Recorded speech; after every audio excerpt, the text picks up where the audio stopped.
हाँ, हमने ये चर्चा किए थे कि क्यों हाथ उठा रहे, क्या क्या बोलना है आपको?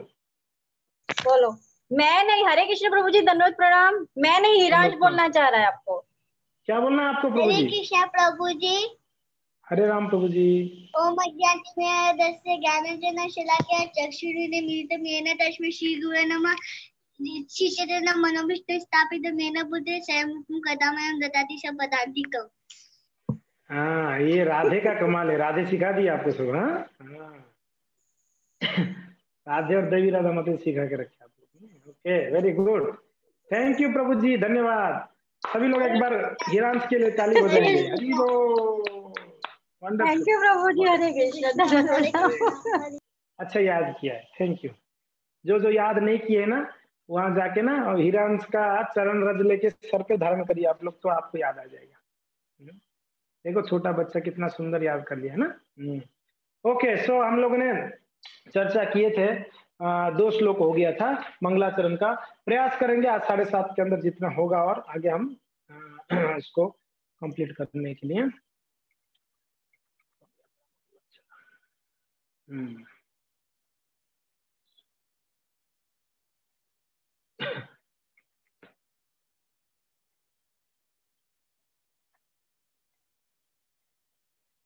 ठीक है, ओके। सो उसके बाद ये इसको मंगलाचरण कहते हैं। क्यों? इसमें सभी को प्रणाम है, ये ऐसा मंत्र है, ये मंत्र सभी को प्रणाम है। गुरु को प्रणाम है, वैष्णवों को प्रणाम है, षड गोस्वामियों को प्रणाम है, पंच तत्वों को प्रणाम है, राधा रानी को प्रणाम है, कृष्ण को प्रणाम है, राधा और कृष्ण के सब सखियों को, सखाओं को, सबको प्रणाम है एक ही मंत्र में। इसलिए इसको मंगलाचरण कहते हैं, सारे का प्रणाम इसमें आ जाता है। इसके लिए श्रील प्रभुपाद जी, आप देखे होंगे उनके लेक्चर में, प्रभुपाद जी ये वाला श्लोक बोलते हैं, उसके बाद जय श्री कृष्ण चैतन्य, उसके बाद महामंत्र बोल देते प्रभुपाद जी। इसमें सबका प्रणाम है। अगर आपको समय नहीं है बोलना है, तो इसको आप बोल सकते हैं, है ना। ये शॉर्टकट कह सकते हैं, शॉर्टकट वाला। कलयुग में सबको शॉर्टकट चाहिए, तो ये शॉर्टकट प्रणाम मंत्र है ना। और एक शॉर्टकट बताऊंगा मैं आपको इसके बाद, ठीक है। ओके, तो इसको समझ जाएंगे हम लोग, ठीक है। बंदे हम, बंदे हम, वंदना करता हूं। अहम यानी मैं, बंदे यानी मैं वंदना करता हूं या प्रणाम करता हूं या नमस्कार करता हूं। अहम यानी मैं, श्री गुरु, श्री गुरुदेव को, श्री गुरुदेव को नमस्कार करता हूं। श्री गुरुदेव को नहीं, आगे है श्री युत पद कमलम, श्री गुरुदेव की दोनों चरण कमलों को, युत यानी 2, श्री युत पद कमलम यानी गुरुदेव की 2 चरण कमलों को मैं प्रणाम करता हूं, ऐसा है, ठीक है। बंदे हम श्री गुरु, आपको ये अच्छे से समझना पड़ेगा। आप लोग समझेंगे नहीं तो कैसे याद करेंगे। मैंने लास्ट टाइम बहुत प्रयास तो किया था समझाने के लिए, और फिर भी आप लोग बोल नहीं पा रहे थे। अच्छे से समझ जाइए, वर्ड टू वर्ड मीनिंग एकदम बढ़िया से समझ जाना चाहिए। बंदे हम श्री गुरु श्रीयुत पद कमल में, यानी मैं गुरुदेव की दोनों चरण कमलों को प्रणाम करता हूँ, नमस्कार करता हूँ। उसके आगे श्री गुरन, क्या है? श्री गुरन यानी बाकी जो भी गुरु वृंद है उन सबको प्रणाम करता हूं। यानी पहले बोल रहे हैं कि मैं मेरे गुरु को प्रणाम कर रहा हूं। वो कौन गुरु है? मंत्र गुरु। 2 गुरु होते हैं, ऐसे 2 गुरु नहीं, ऐसे तो अनेकों गुरु होते हैं। मंत्र गुरु, शिक्षा गुरु, चैत्य गुरु, है कि नहीं, पथ प्रदर्शक गुरु, ऐसे कई प्रकार के गुरु होते हैं। इसमें यहाँ पर मंत्र गुरुवार और शिक्षा गुरुगण सबको प्रणाम कर रहे हैं। तो पहला जो यहाँ पर आ रहा है, बंदे हम श्री गुरु, यानी मैं मेरे मंत्र गुरु को प्रणाम करता हूं, उनके चरण कमलों को। उसके बाद में आया श्री गुरन, यानी बाकी जो भी शिक्षा गुरुगण है उन सबको प्रणाम करता हूं, ठीक है। ये कृष्णदास कविराज गोस्वामी चैतन्य चरितामृत में कहते हैं, मंत्र गुरु आरजत शिक्षा गुरु गण, तार चरण आगे करिए वंदना। मंत्र गुरु साथ साथ में जितने शिक्षा गुरु है मेरे, मंत्र गुरु एक ही होंगे, बहुत सारे मंत्र गुरु नहीं होते शास्त्र के अनुसार, ध्यान रखिएगा। मंत्र गुरु एक ही होंगे, और शिक्षा गुरु अनेक हो सकते हैं, अनेक हो सकते हैं शिक्षा गुरु। तो यहाँ पर कहते हैं मंत्र गुरु आर जत शिक्षा गुरु, मंत्र गुरु तो एक ही है, मगर बाकी जितने शिक्षा गुरु है सबकी चरण, तहार चरण आगे करिए वंदन, मैं सबको प्रणाम करता हूँ। अच्छा, कौन कौन है आपके शिक्षा गुरु? तो मुख्य रूप से मेरे सर गोस्वामी मेरे शिक्षा गुरु है। कौन कौन है? श्री रूप सनातन भट्ट रघुनाथ, श्रीजी गोपाल भट्ट दास रघुनाथ, ये छड़ गोस्वामी, यही छह गुरु शिक्षा गुरु ये हमार, तासवार पाद पद में कोटि नमस्कार। समझ में आ रहा है? कृष्णदास कविराज गोस्वामी जो चैतन्य चरितामृत लिखे हैं, उन्होंने कहते हैं कि मैं पहले तो मेरा मंत्र गुरु को प्रणाम कर रहा हूँ, और उसके बाद मेरे जो शिक्षा गुरु वृंद है मैं उन सबको प्रणाम करता हूँ।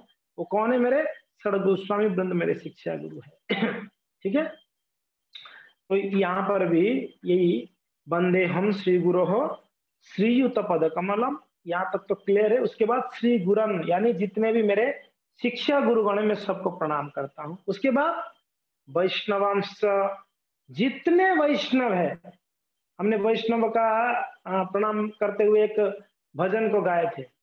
जो वैष्णव पहले हो चुके हैं, जो वैष्णव अभी फिलहाल है, और जो वैष्णव आगे होने वाले हैं, वो सारे वैष्णव वृंदों को मेरा प्रणाम। ये भाव होना चाहिए, है ना जयंती प्रभु? कैसे भाव होना चाहिए? हाँ, भाव होना चाहिए कि हाँ, जो भी भक्त हो गए हैं, जो अभी हैं वर्तमान, और जो आगे होने वाले, तो सभी वैष्णव को मेरा चरणों में, उनके चरणों में प्रणाम है। ऐसे कहते कृष्णदास कविराज गोस्वामी कहते हैं लास्ट में, भगवान भक्त जत श्रीवास प्रधान, तासबार पाद पद में सहस्र प्रणाम। जितने भी भक्तगण है उसमें श्रीवास जो है ये प्रधान है, और मैं सारे भक्तों के चरणों में सहस्र प्रणाम। कितने प्रणाम है? सहस्र, 1000 बार प्रणाम करता हूँ। सहस्र यानी 1000 बार। देखिए, रघुनाथ दास गोस्वामी जब वृंदावन में पहुंचे, उनका डेली का नियम कितना था? 1000 बार तो भगवान को प्रणाम करते और 2000 बार वैष्णव को प्रणाम करते। रघुनाथ दास गोस्वामी जब ब्रज में रहे उस समय 1000 बार ठाकुर जी को प्रणाम करते और 2000 बार वैष्णवों को, यानी ठाकुर जी से भी ज्यादा प्रणाम वैष्णवों को करते। तो यहाँ पर कृष्णदास कविराज गोस्वामी वैष्णवों को प्रणाम कर रहे 1000 बार, वो भी कम है। वैष्णव को जितना प्रणाम करो उतना कम है। खैर, पहला लाइन क्लियर है? पहला लाइन क्लियर है? आप लोग ना ऐसे कुछ कथा चल रहा है ऐसे मूड में मत बैठिएगा, प्रभु जी कुछ कथा कर रहे हैं, अरे बाबा ऐसे नॉर्मल बैठिएगा, जैसे बातचीत कर रहे हैं ऐसे बातचीत कर रहे हैं हम लोग, ठीक है ना? तो कुछ बीच में कुछ भी पूछना, तुरंत आप हाथ उठाइएगा कि प्रभु जी यहाँ पर समझ में नहीं आया है क्या है, तो ये कोई कथा नहीं चल रही है। ओके, ठीक है। तो पहला लाइन सबको याद हो गया, समझ में आ गया? किसको किसको समझ में आ गया पहला line? Okay, very good. Okay, किसको समझ में नहीं आया? समझ में किसको नहीं आया? तो हाथ नहीं उठा। आपको बिन का मतलब समझ में नहीं आया? बोलिए। प्रभु जी, जैसे आप जब बोलते हैं तब तो मैं सुनती हूँ, मतलब समझ में आता है, फिर जैसे आप भेजेंगे रिकॉर्डिंग मैं सुनूंगी, फिर माइंड में रखूंगी, मतलब वो प्रॉपर जो आप एक एक लाइन का जो बताएंगे ना, वो मेरे को तब बाद में होगा। अच्छा अच्छा, ठीक है। आप अभी तो अर्थ तो समझ ही जाइएगा। आप हाँ। भले आप नहीं कर पा रहे, अर्थ तो समझ ही जाना चाहिए। अभी जो शब्द का अर्थ समझ में नहीं आता है तो तुरंत पूछ लेना चाहिए कि प्रभु जी ये शब्द मुझे समझ में नहीं आया, है ना? ठीक है। तो अभी समझ जाइए, बाद में आप उसको रिकॉल करेंगे तो आपको समझ में। ओके, ठीक है। सो पहला लाइन क्लियर है। बंदे हम श्री गुरु श्रीयुत पद कमलम, मैं उनके चरण कमलों का प्रणाम वंदना करता हूँ। और श्री गुरु, सारे जितने भी शिक्षा गुरुओं को सबको प्रणाम है। श्री वैष्णव, तो सभी वैष्णव को प्रणाम है। उसके आगे कहते हैं श्री रूपम, रूप गोस्वामी को वापस प्रणाम। एक तो रूप गोस्वामी का प्रणाम मंत्र ही बोले हमने, रूप गोस्वामी को प्रणाम किए, यहाँ पर वापस रूप गोस्वामी को प्रणाम। श्री रूपम यानी कि ये कि श्लोक में, एक ही मंत्र में पूरा सभी का प्रणाम आ जाता है। श्री रूपम, ठीक है। श्री रूपम यानी श्री रूप गोस्वामी को एक ही पहले ही बोल देते हैं ना, बंदे हम, मैं वंदना कर रहा हूँ। किनको किनको? अभी सबको एक साथ में है। पहले बोल दिए मैं वंदना कर रहा हूँ, किनको? गुरुदेव को, चरण कमलों को। फिर किनको? सारे शिक्षा गुरुओं को। फिर किनको? वैष्णवों को। फिर किनको? श्री रूप गोस्वामी को। फिर किनको? साग्र जातम, सा उनके साथ में रूप गोस्वामी को प्रणाम तो किया, उनके साथ में स अग्रजातम उनके साथ में जो अग्र, उनकी अग्रज जो है, उनके भाई जो है, उनको कौन है उनके भाई? अग्रज कौन है? रूप गोस्वामी का अग्रज कौन है? सनातन गोस्वामी। उनके अग्रज कौन है? सनातन गोस्वामी। तो मैं रूप गोस्वामी को प्रणाम कर रहा हूँ, साग्रजात हूँ, उनकी भाई को साग्रजात हूँ, उनके बड़े भाई सनातन गोस्वामी को प्रणाम करता हूँ। फिर सहगण, उनके साथ साथ में किनको? रघुनाथ मिताम, दोनों रघुनाथ को प्रणाम कर रहा हूं। दो रघुनाथ गोस्वामी, रघुनाथ दास गोस्वामी, रघुनाथ भट्ट गोस्वामी, दोनों को प्रणाम। दोनों को प्रणाम है, ठीक है ना? रूप गोस्वामी हो गए, सनातन गोस्वामी हो गए, दोनों रघुनाथ गोस्वामी को यहाँ पर रघुनाथ दास और रघुनाथ भट्ट ठीक है। और सहगण, सहगण नहीं, इसमें साथ साथ में उसमें गोपाल भट्ट गोस्वामी भी आगे बोल दिए ना, उनके साथ में रघुनाथ अन्वितम, अन्वितम यानी उनके जो भी साथ में रहते थे। कौन रहते थे? गोपाल भट्ट गोस्वामी रहते थे। जीव को अलग से प्रणाम करते थे। त्वम सजीवम, वापस जीव गोस्वामी को अलग से प्रणाम किया जा रहा है यहाँ, ठीक है। सेकेंड लाइन वापस देख लीजिए, रूप गोस्वामी को प्रणाम। साग्रजातम, साग्रजातम, स अग्रज, उनकी जो भाई है उनको प्रणाम है। कौन है? सनातन गोस्वामी। सहगण, उनकी साथ में और भी गण, गण यानी बहुत सारे लोग। कौन कौन है? रघुनाथम मित्रम त्वम, रघुनाथ दास गोस्वामी और साथ में रघुनाथ भट्ट गोस्वामी और गोपाल भट्ट गोस्वामी भी, उनको प्रणाम कर रहा हूं। फिर कौन? तम सजीवम, उनके साथ में जीव गोस्वामी है, उनको भी मैं प्रणाम करता हूं, जीव गोस्वामी। ये हो गया सेकेंड लाइन, ठीक है।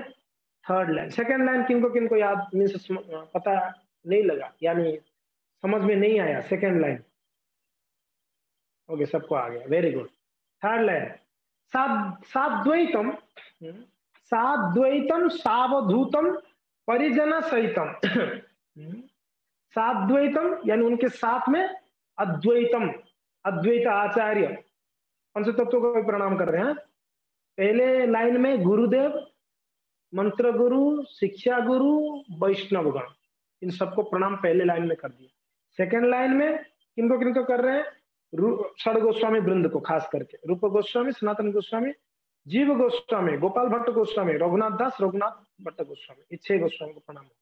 तीसरे लाइन में जब आए तब कहते हैं साद्वैतम, साथ में मैं प्रणाम किनको कर रहा हूं? अद्वैत आचार्य को। अद्वैत आचार्य को प्रणाम करके फिर तुरंत कहते हैं सावधूतम, साथ में अवधूतम। कौन है अवधूत? अवधूत कौन है? नित्यानंद प्रभु अवधूत। अवधूत क्यों कहते हैं नित्यानंद प्रभु को? अवधूत यानी वो शरीर के स्तर पे नहीं थे, शरीर से परे। नित्यानंद प्रभु वो कभी तो कपड़ा पहनते थे ढंग से, कभी ढंग से कपड़ा भी नहीं पहनते थे, इतना अवधूत है नित्यानंद प्रभु। उनका नित्यानंद चरितावली में वर्णन आता है, कृष्णदास कविराज गोस्वामी भी कहीं वर्णन करते हैं चैतन्य चरितमृत में, साथ साथ में वृंदावन दास ठाकुर भी वर्णन करते हैं अपना चैतन्य भागवत में कि नित्यानंद प्रभु अवधूत थे। अवधूत यानी क्या चल रहा है कुछ उनको परवाह नहीं है, बस वो अपनी भजन में मस्त रहते थे, वो अपनी साधना में मस्त रहते थे, महाप्रभु की सेवा में मस्त रहते थे। कहते ना अवधूत व्यक्ति है क्या यार? अवधूत है क्या तू? कुछ बोलता हूँ समझ में नहीं आता है, यानी तेरे को कुछ समझ में नहीं आ रहा है कि मैं क्या बोल रहा हूँ? जब देखो अपनी मस्ती में रहते हो। तो वैसे नित्यानंद प्रभु अपने ही महाप्रभु की स्मरण में हमेशा वो जो है मग्न रहते हैं, मत्त रहते हैं, इसलिए उनको अवधूत कहा जाता है, अवधूत। तो साद्वैतम अद्वैत आचार्य, सावधूतम साथ साथ में नित्यानंद प्रभु को, परिजन सहितम उनके साथ में और जो भी है, परिजन उनके साथ में जो है सभी पार्षदों को मेरा प्रणाम है, ठीक है। यहाँ तक कंप्लीट है। परिजन उनके साथ जो जन है, कौन कौन है? अद्वैत आचार्य नित्यानंद प्रभु का नाम लेके बोल रहे हैं परिजन सहितम, यानी उनके साथ में और कौन है? और 3 है ना, पंचतत्व में और 3 है कि नहीं है? चैतन्य महाप्रभु है, नित्यानंद प्रभु है, अद्वैत आचार्य है, श्रीवास पंडित है और गदाधर पंडित है। तो अभी अद्वैत आचार्य को और नित्यानंद प्रभु का नाम लिए, फिर बोल दिए परिजन सहितम, यानी और 2 जन श्रीवास और गदाधर पंडित, उनको भी प्रणाम है साथ में। फिर आगे कहते हैं कृष्ण चैतन्य देवम, भगवान चैतन्य महाप्रभु को मेरा प्रणाम है। कृष्ण चैतन्य देवम। भगवान चैतन्य महाप्रभु जो कृष्ण ही है, कृष्ण चैतन्य देवम, उनको भी वंदे हम, उनको भी मेरा प्रणाम है। ठीक है, उनको भी मेरा प्रणाम है। ये हो गया तीसरा लाइन। साद्वैतम यानी अद्वैताचार्य को, सावधूतम यानी उनके साथ में नित्यानंद प्रभु को, परिजन सहितम यानी चैतन्य महाप्रभु के और भी जो पार्षद गण हैं, और उसमें अद्वैत श्रीवास पंडित, गदाधर पंडित भी शामिल है, और इसके साथ में सारे जो भी महाप्रभु के पार्षद उन सबको प्रणाम है।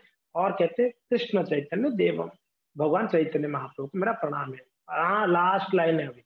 श्री राधा, राधा रानी को क्या है, बंदे हम।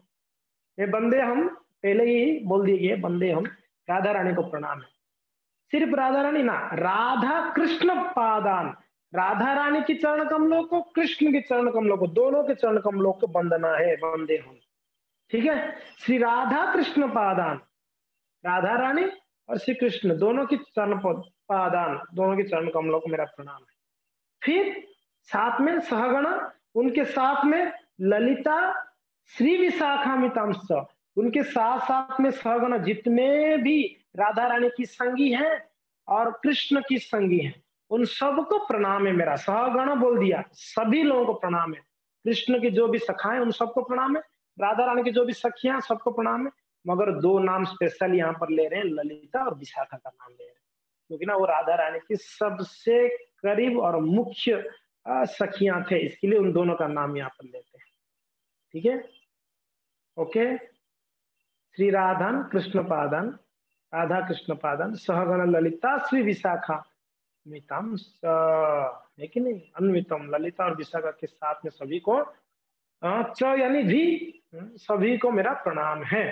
तो आ गया ना सबका प्रणाम इसमें, गुरुदेव को प्रणाम, और सारे शिक्षा गुरुओं को, सारे वैष्णवों को, रूप गोस्वामी को, और जो भी षड गोस्वामी वृंद को, फिर अद्वैत आचार्य नित्यानंद प्रभु के साथ में, चैतन्य महाप्रभु के साथ में सारे पार्षदों को, राधा रानी कृष्ण की सभी परिकरों को प्रणाम है।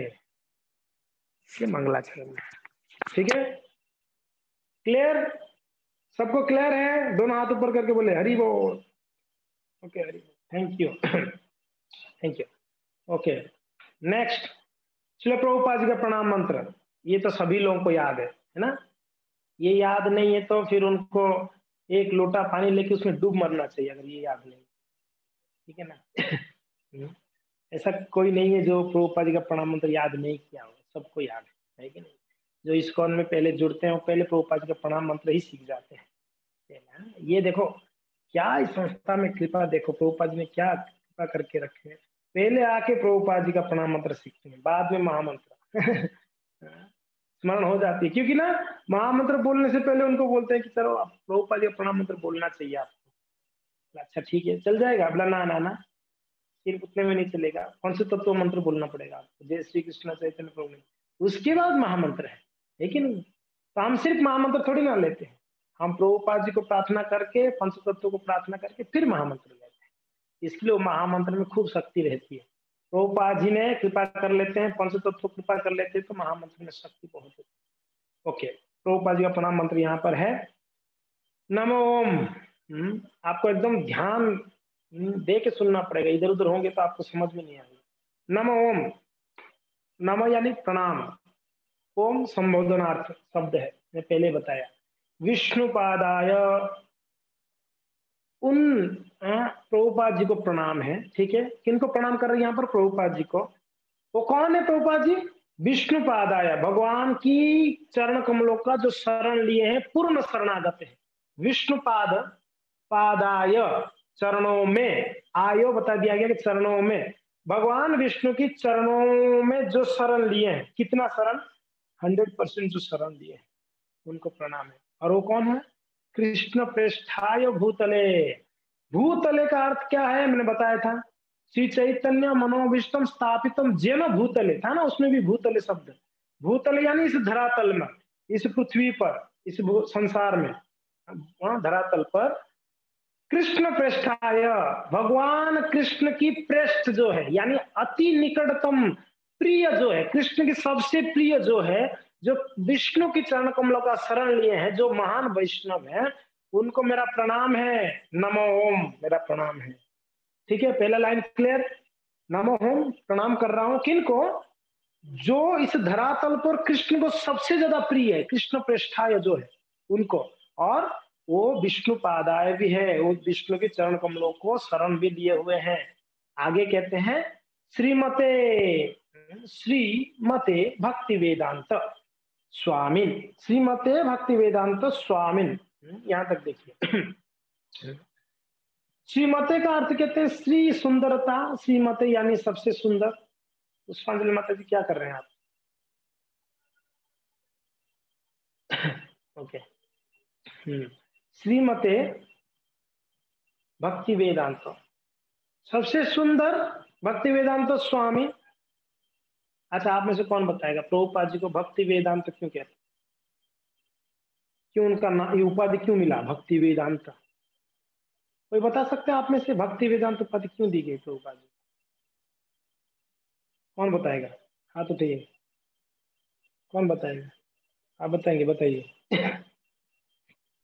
हरे कृष्ण प्रभु जी, क्योंकि भक्ति वेदांत स्वामी जी उनके दीक्षा गुरु थे, इसलिए उनके नाम से। नहीं, ना ना ना। और कोई? हाँ बताइए, रसिका ललिता माता जी बताइए, ट्राई करिए। प्रभु जी, जब प्रभुपाद जी की संन्यास दीक्षा हुई थी उस वक्त उनको ही नाम दिया गया था भक्ति वेदांत स्वामी। और तो ठीक है, वो भी ठीक है। क्यों, व्हाई, मेरा प्रश्न व्हाई। यस, बोलिए प्रभु जी, जयंती प्रभु बोलिए। हरे कृष्णा प्रभु जी, क्योंकि उन्होंने भक्ति वेदांत बुक ट्रस्ट की स्थापना की थी, उसके मालिक वो थे, इसलिए उनको भक्ति वेदांत स्वामी। ऐसा, अच्छा, हाँ। और कुछ, और क्या क्या है, अंदाजा लगा लीजिए सब लोगों ने। ठीक है, राज प्रभु आप ट्राई करेंगे, करिए। उन्होंने शास्त्रों को लिखा, आपका वॉइस ब्रेक हो रहा है, मुझे समझ में नहीं आ रहा है। वो ट्रांसलेट किया, इसलिए भक्ति वेदांत। ओके, ठीक है, ठीक है, थैंक यू, थैंक यू। हाँ माता जी बताइए, न्याय माता जी। प्रभु जी, मेरे ख्याल से राधा कुंड पे उनके गुरुजी ने उनको वेद लिखने के लिए वो दिया था ना, कुछ आज्ञा दी थी। अच्छा, ओके। सेविका गंधर्वी माता जी हाथ उठा रहे हैं, बोलिए। वो ये सारे वेदों का अंत है, ये स्थापना की प्रभुपाद, इसलिए उनका नाम भक्ति वेदांत है। ओके, वेरी गुड, ठीक है। सभी लोग का सुंदर सुंदर उत्तर था, मगर उसका करेक्ट उत्तर जो है, जैसे अभी माता जी बताया है कि भक्ति वेदांत, वेद का अंत क्या है, वेद का सार क्या है? सारे वेदों का सार भक्ति है, ठीक है। इसका स्थापना प्रभुपाद जी ने किया, इसलिए उनको ये उपाधि मिली है भक्ति वेदांत स्वामी, क्योंकि उन्होंने सारे वेदों को का जो सार है भक्ति ही स्थापना की हर जगह पे, इसलिए उनका नाम भक्ति वेदांत दिया गया। भक्ति वेदांत, भक्ति ही वेद का अंत है। अंत यानी सार, यानी लास्ट। सारे वेदों को पढ़ने के बाद कुछ निष्कर्ष निकलेगा, वो है भक्ति, ठीक है। या सारे वेदों को पढ़ने का जो कारण है वो है भक्ति, भक्ति के लिए ही सारे वेदों को पढ़ा जाता है। उसको प्रभुपाद जी ने, इसके लिए देखिए प्रभुपाद जी की हर एक भगवत गीता हो, भागवत हो, चैतन्य चरितामृत तो कहीं पर भी हो, लास्ट में क्या बताया जाता है? भगवत गीता का दूसरा अध्याय का भक्ति वेदांत तो तात्पर्य पूर्ण हुआ। कौन सा तात्पर्य? भक्ति वेदांत तो तात्पर्य पूर्ण हुआ, यानी अर्थ क्या है? यानी भक्ति ही सारा वेद का अंत है, ये तात्पर्य पूर्ण हुआ है ना। इसके लिए प्रभुपाद जी भक्ति वेदांत स्वामी कहते हैं। ओके, तो यहाँ पर श्रीमते भक्ति वेदांत स्वामी इति नामिने, उनका नाम क्या है? मैं जिनको प्रणाम कर रहा हूँ ना, नमो ओम, किनको प्रणाम कर रहा हूँ? जो भगवान विष्णु के चरण कमलों का आश्रय लिए हैं, जिन्होंने कृष्ण की सबसे प्रिय इस संसार में, वो उनका नाम क्या है? नामिने, क्या नाम है? श्रीमते भक्ति वेदांत स्वामी, उनका नाम है भक्ति वेदांत स्वामी। मैं उनको प्रणाम कर रहा हूँ। आगे कहते हैं नमस्ते सारस्वती देव, नमस्ते, वापस नमस्कार कर रहे हैं। सारस्वते देवे। सारस्वती देव का अर्थ है कि उनकी जो गुरुदेव है सरस्वती ठाकुर, उनकी वो गुरु है। सरस्वती देवे उनकी भक्ति वेदांत स्वामी का गुरुदेव है, और उनका और परिचय दी जाती है यहाँ पर। नमस्ते सारस्वती देवे, उनकी गुरुदेव सरस्वती देव है। भक्ति सिद्धांत सरस्वती उनकी गुरुदेव है। अच्छा, और क्या है परिचय उनका? गौरवाणी प्रचारिणी। उन्होंने और क्या किया है? उन्होंने पूरा संसार में उन्होंने गौरवाणी यानी चैतन्य महाप्रभु का वाणी को प्रचार किए। ठीक है, श्रीमते नमस्ते सारस्वती देवे। मैं वापस नमस्कार करता हूं किनको? भक्ति वेदांत स्वामी को नमस्कार करता हूं, जो सरस्वती देवी का शिष्य है या सरस्वती ठाकुर उनकी गुरु है, उनको मैं नमस्कार करता हूं। ठीक है, भक्ति सिद्धांत सरस्वती को नमस्कार नहीं है, प्रभुपाद जी को ही नमस्कार है। जिनका गुरु भक्ति सिद्धांत सरस्वती ठाकुर, उनको नमस्कार है। नमस्ते सरस्वती देवे गौरवाणी प्रचारिणे, जिन्होंने गौरवाणी यानी चैतन्य महाप्रभु का वाणी को प्रचार किए। ठीक है, और निर्विशेष शून्यवादी पाश्चात्य देशतारिणे। निर्विशेषवादी शून्यवादी सविता माता जी क्या कर रहे हैं स्क्रीन में? आप ड्रॉ मत करिए कुछ।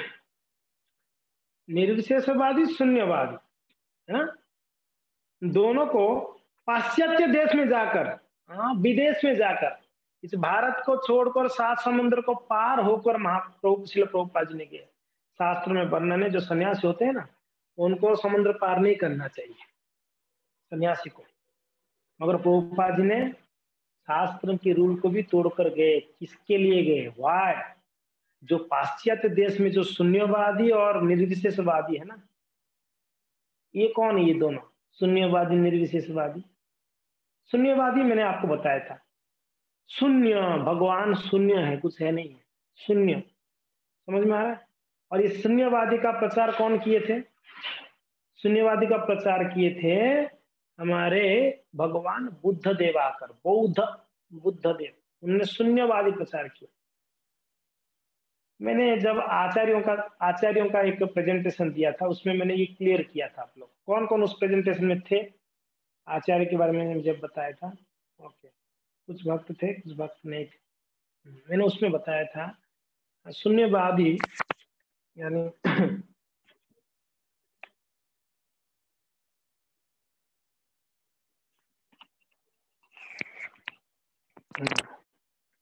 शून्यवादी यानी पहले लोग क्या करते हैं, शास्त्र को मानते हैं, मगर शास्त्रों के आधार को लेते हुए वो लोग पशु को हत्या करते थे। पशु हत्या, जहां जहां शास्त्र में पशु हत्या बताया गया, अपनी जीवा को तुष्टि करने के लिए लोग क्या करते, पशुओं को मार देते और बोलते शास्त्र में बताया गया, वहां पर बताया गया देवी माँ के पास बलि दे सकते हैं करके। तो ये तो बड़ा खतरनाक है, लोग जो है अपनी जीवा तृप्ति के लिए जीवों को हत्या करने लगे। तो भगवान एक प्लान कर उन्होंने स्वयं प्रकट हुए। कैसे? भगवान बुद्ध के रूप में प्रकट होके बोले देखो भगवान कुछ नहीं है, शून्य है। क्या बोले? भगवान को, अभी तो लोगों को कम से कम उनको हिंसा जो कर रहे हैं उससे बताना था भगवान को। इसके लिए भगवान का एक स्पेशल अवतार हुआ, वो सत्यावेश अवतार है। भगवान बुद्ध कौन है? सत्यावेश अवतार है। भगवान बुद्ध सत्यावेश अवतार है। अवतारों के बारे में मैंने बताया था, वो जब चर्चा होगी वापस बोलेंगे। तो सत्यावेश अवतार है, भगवान आके क्या समझाए लोगों को, और भगवान बोले तो लोग को तो मानना ही पड़ेगा। भगवान के पास इतना होता है ना फोर्स, वो बोलेंगे कोई सुनेगा नहीं, ऐसा नहीं हो सकता है। तो इसलिए भगवान आकर क्या समझाए, देखो अहिंसा परमो धर्म, ये अहिंसा ही परम धर्म है। भगवान शून्य है, भगवान कुछ नहीं, अहिंसा परम धर्म, हिंसा मत करो, मारो काटो मत, इससे बचो। तो भगवान बुद्ध देव को सब फॉलो किए, बहुत लाखों में लोग जो है बुद्ध देव का फॉलोअर्स बने और सारा हिंसा छोड़ दिए, पशुबद्ध छोड़ दिए, और शास्त्र कुछ नहीं, बस भगवान जो है शून्य है, भगवान करके ऐसा कुछ नहीं है, शून्य है पूरा। बस ये धर्म क्या है आप लोग के लिए? अभी धर्म यही है, आप अहिंसा है, जीवों को हत्या मत करो। तो लोग अभी शून्यवादी बन गए सब लोग। ये भी खतरा है। शून्यवादी बनना भी कोई थोड़ी अच्छा है, ये भी खतरा है, भगवान को शून्य मानना। ठीक है, तो भगवान बुद्ध आके उस समय प्रचार करके गए, उसके बाद भगवान सोचे अरे ये तो गड़बड़ हो गया, भगवान शून्य यानी भगवान है ही नहीं है, फिर तो भगवान है नहीं करके बोल के आ गया मैंने तो। तब क्या किया जाए, कम से कम लोगों को ये समझाना है कि भगवान है, ये समझाना है। तो इसलिए भगवान ने क्या किए, उनके एक महान सेवकों को भेजे। वो सेवक कौन है, भगवान महादेव जी, शंकर जी को भेजे। बोले कि महादेव जी देखो, लोग देखो मुझे शून्य मानते हैं, मैं क्या शून्य हूँ क्या, आप बताओ। बोले ना प्रभु, देखो आप, मैं शून्य नहीं हूँ, फिर भी लोग शून्य बोलते, आप जाके थोड़ा समझा के आओ कि मैं शून्य नहीं हूं, मेरा कुछ मीन्स अस्तित्व है शास्त्र के अनुसार। तब क्या हुआ, महादेव जी शंकराचार्य के रूप में आए। शंकराचार्य, आप सब नाम सुने होंगे, शंकराचार्य जी मायावादी फिलोसॉफी को स्थापना किए। उन्होंने आके क्या बोले, शास्त्र है, शास्त्र है, और शास्त्र में क्या बताया गया, भगवान भी है मगर निराकार है, उनका कोई आकार नहीं, भगवान है मगर निराकार है। ठीक है ना, पहले तो भगवान है ही नहीं, शून्य मानते थे। अभी क्या समझ में आया कि शंकराचार्य के प्रचार से पता चला कि नहीं, शास्त्र में भगवान है करके बताया गया, नहीं ऐसा नहीं है, मगर कैसे है, निराकार है, जिनको निर्विशेषवादी, यहाँ पर जो शब्द आया ना प्रभुपाद जी प्रणाम, निर्विशेष शून्यवादी। तो निर्विशेष यानी भगवान का कोई आकार नहीं है, भगवान है मगर उनका कोई आकार वाकार नहीं है, बस ऐसा है। ठीक है ना, इसको निर्विशेषवादी कहते हैं या निराकारवादी कहते हैं। ठीक है ना, तो शून्यवादी यानी भगवान ऐसा कुछ है नहीं, शून्य है बस। निराकारवादी यानी भगवान है मगर निराकार है, हम देख नहीं पाएंगे, उनका कोई आकार ही नहीं, तो कैसे देखेंगे हम। भगवान बोले ये भी खतरा है।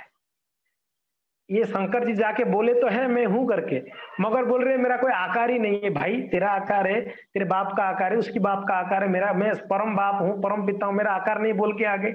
तो भगवान ने वापस प्लान किए, क्या किए, ये मायावादी फिलोसॉफी को काटना है। शंकर जी बोले कि आप काटना चाहोगे तो काटो, मैंने तो मायावादी फिलोसॉफी बोल के आ गया।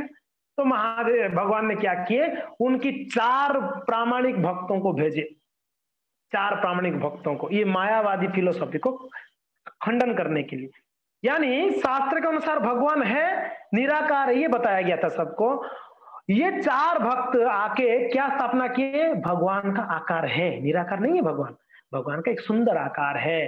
तो स्थापना कौन किए, 4 आचार्य, 4 संप्रदाय में 4 आचार्य हुए, रामानुजाचार्य, मध्वाचार्य और निम्बार्क आचार्य और विष्णु स्वामी, ये 4 आचार्य आए। ये चारों ने क्या स्थापना किए, ये 4 ने स्थापना की भगवान है और उनका आकार भी है।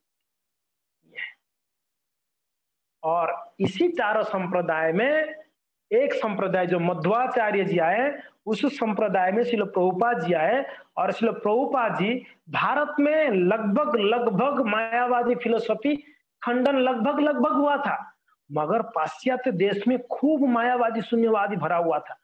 तो भगवान ने पाश्चात्य देश के लिए, भारत के लिए तो 4 आचार्यों को भेजे थे, बोले कि अभी भारत में तो ठीक है, लोग धीरे थोड़ा बहुत समझ में आ गया, पाश्चात्य देश में इतने लोग हैं, भारत तो छोटा भूखंड है, बाकी बाहर तो इतने लोग हैं जो मुझे अभी भी शून्य मान रहे हैं या निर्विशेष मान रहे हैं, उन लोग का कैसे कल्याण होगा। तो प्रभुपाद जी को भेजे भगवान ने, शक्त्यावेश, भगवान महाप्रभु का शक्त्यावेश। महाप्रभु जब आए तब वो भी प्रचार किए, क्या प्रचार किए, कृष्ण नामों ने लेकर आप कृष्ण को प्राप्त कर सकते प्रेम को। मगर महाप्रभु पाश्चात्य देश कोई नहीं जा पाया, ना 4 आचार्य गए थे, या महाप्रभु आने के बाद महाप्रभु गए, या महाप्रभु के जो आगे आने वाले जो हमारे षडगोस्वामी वृंद कोई गए ना, कोई नहीं गए। तो भगवान ने प्लान कर ऐसे एक भक्त को भेजे, स्पेशल भक्त को, जिनको सेनापति भक्त कहते हैं। इसमें चैतन्य भागवत में एकदम स्पष्ट वर्णन है, सेना मोरो सेनापति भक्त। भगवान ने अपने सेनापति को भेजे।